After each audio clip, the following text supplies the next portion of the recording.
Through ice-rimmed binoculars, British officers strained to pierce the Arctic darkness as they approached occupied Norway. Their ships had been pitching and rolling through towering seas for 3 days, with 500 seaborne commandos crammed in the holes below. 24 hours ago, they were spotted by a German reconnaissance plane. Undoubtedly, the enemy would have more than enough time to prepare a devastating welcome. Yet, as the Lofoten Islands emerged from the pre-dawn gloom, something seemed terribly wrong. The harbor lights were still burning brightly, as if the Germans hadn't received or hadn't believed the warning.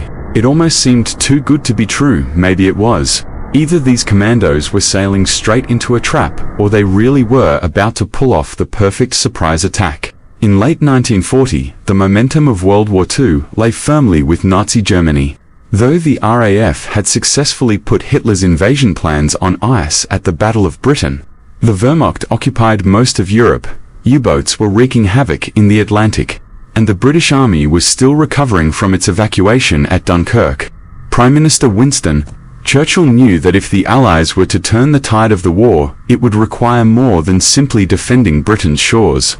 It would need to actively strike back on Nazi-occupied soil. A prime target was Norway. Since invading in April 1940, the Germans had converted the extensive Norwegian coastline into a vast naval base for the Kriegsmarine. Its complex network of fjords and channels, providing the perfect hiding place from which to strike at Allied convoys in the Atlantic. What's more, the country's industries provided crucial resources for Hitler's war machine. Among the most valuable were the fish oil factories, which produced glycerin, a vital ingredient in explosives manufacturing. Britain's failure to protect Norway from the German occupation had been a bitter pill to swallow. Now, Churchill decided it was time for revenge. The Prime Minister knew exactly the right men for the job.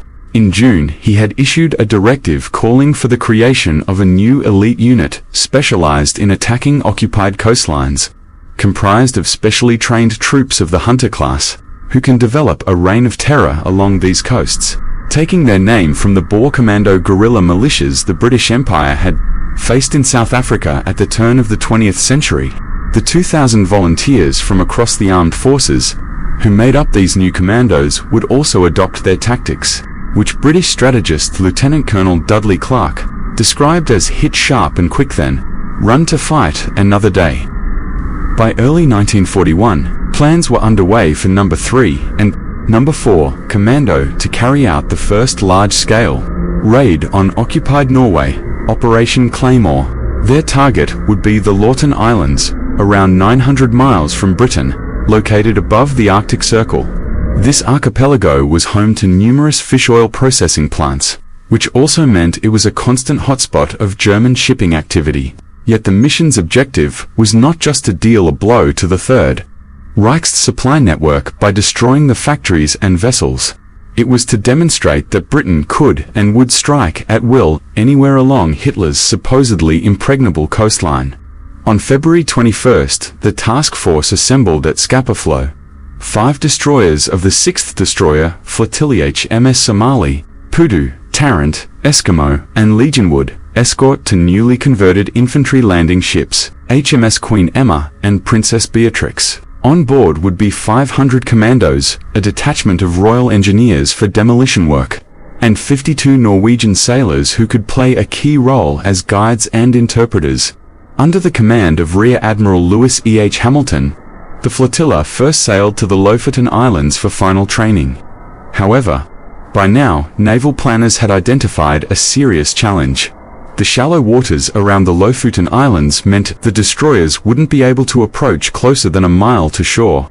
As the commandos practiced extensively with their landing craft in similarly harsh conditions to those they would face in Norway, the reality of the mission sank in. They would have to carry out the raid without the benefit of covering fire from the Navy. On March 1st, the British ships departed for Norway. The 3-day voyage proved brutal, adding to the discomfort of the biting cold and having to share extremely cramped conditions below deck. The severe weather led to widespread seasickness among the commandos. Even experienced sailors struggled as their ships pitched and rolled in the rough seas. With no way of controlling the weather, the men had to find ways to make the difficult journey more bearable. suffering from nausea on the first day.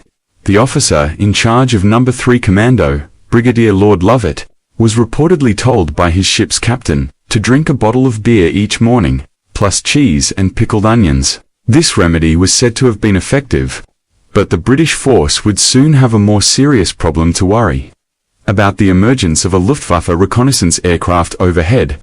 Having been spotted with 24 hours still to go until their arrival, the commander feared the enemy would have enough time to get a substantial force ready to greet them with heavy fire.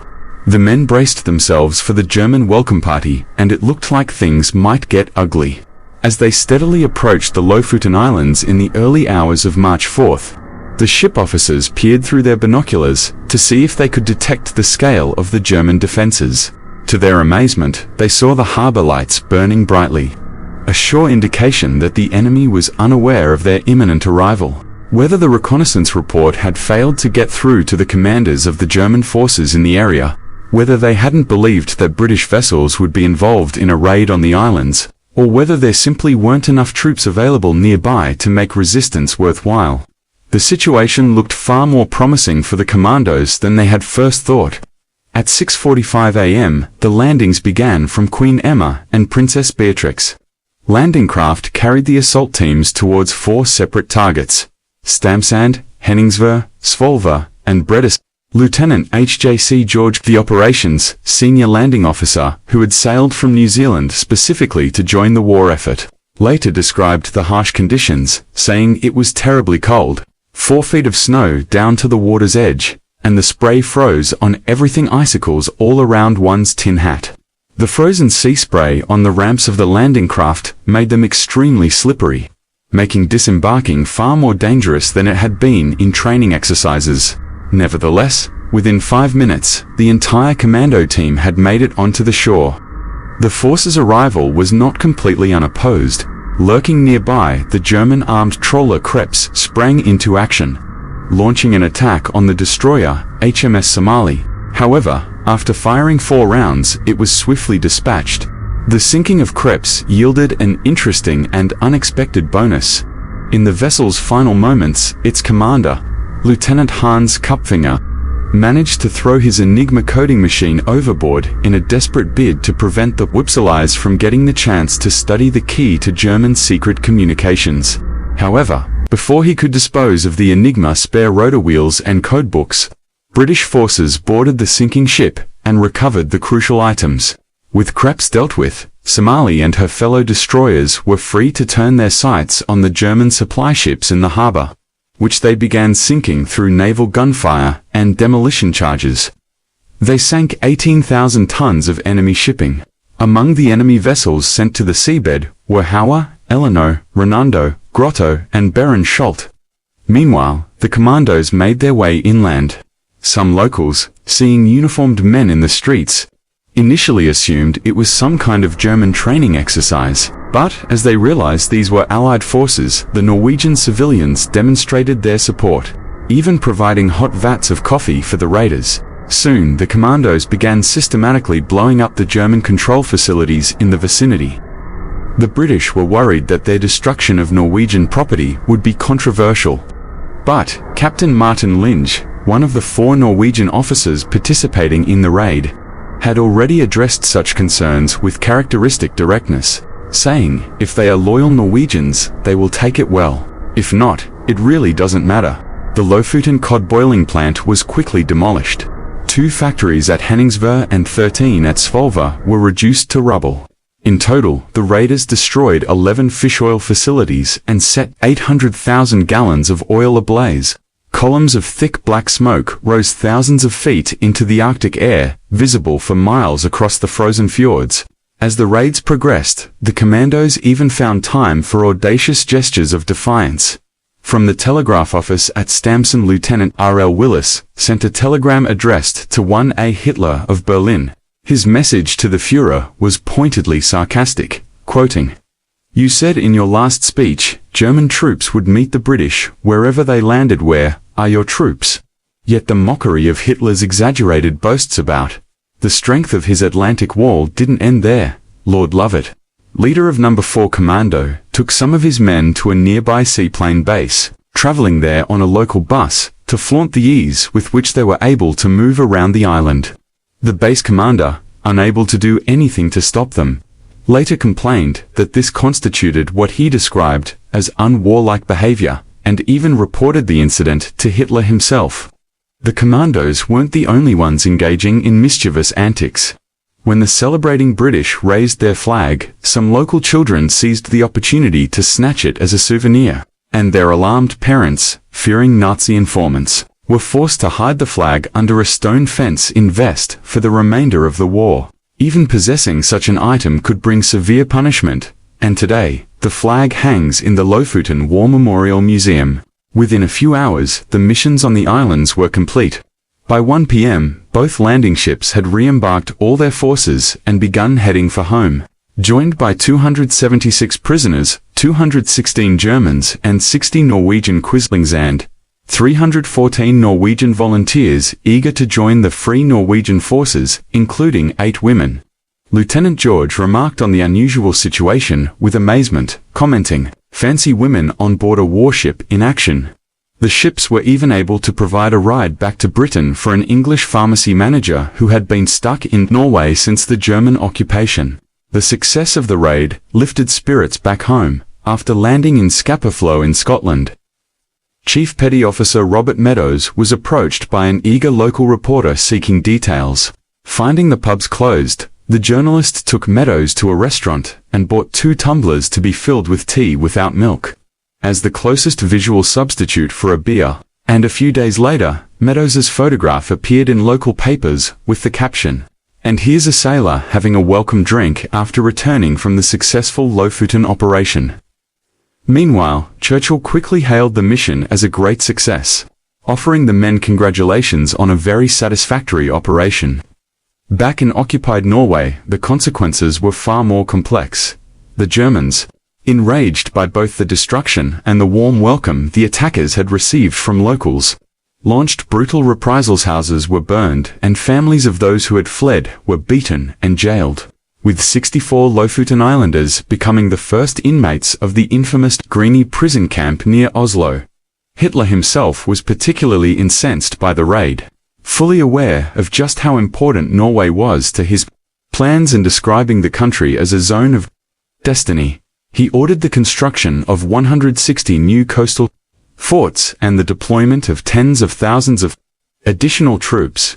By 1944, the German garrison in Norway would swell to 370,000 men, a massive force that would remain largely inactive while the Allies advanced elsewhere, exactly as the British had hoped. For the Commandos themselves, Operation Claymore proved a turning point, demonstrating how a small, well-trained force could strike the enemy where they least expected it. The cost had been remarkably light, just one accidental self-inflicted wound to an officer's thigh. Yet some commandos expressed disappointment at the lack of resistance, feeling the hazardous duties they had volunteered for had gone untested. Nevertheless, having proved their effectiveness in the raid on the Lofoten Islands, Number 3 and Number 4 Commando would go on to join the 1st Special Service Brigade and play a crucial role in the Normandy landings in June 1944, the raid's most significant legacy lay in the captured Enigma components from the German armed trawler Krebs. These items, quickly dispatched to Britain's top-secret code-breaking establishment at Bletchley Park, revealed Kriegsmarine home waters keys for February and helped cryptographers decode German naval traffic sent between March 1st and May 10th. While the immediate tactical success made headlines, this intelligence coup had a far greater strategic impact, helping protect Allied convoys in the vital Atlantic shipping lanes for months to come. Some commentators have suggested the whole operation was a so-called pinch raid in which acquiring German cryptographic equipment was the primary objective. Whether that theory is true remains a matter of debate. But what is certain is that Operation Claymore demonstrated the vulnerability of Hitler's Atlantic Wall while providing crucial intelligence that helped turn the tide of the naval war and proved that even in the darkest days of World War II, Britain retained both the capability and the courage to strike back at Nazi Germany. **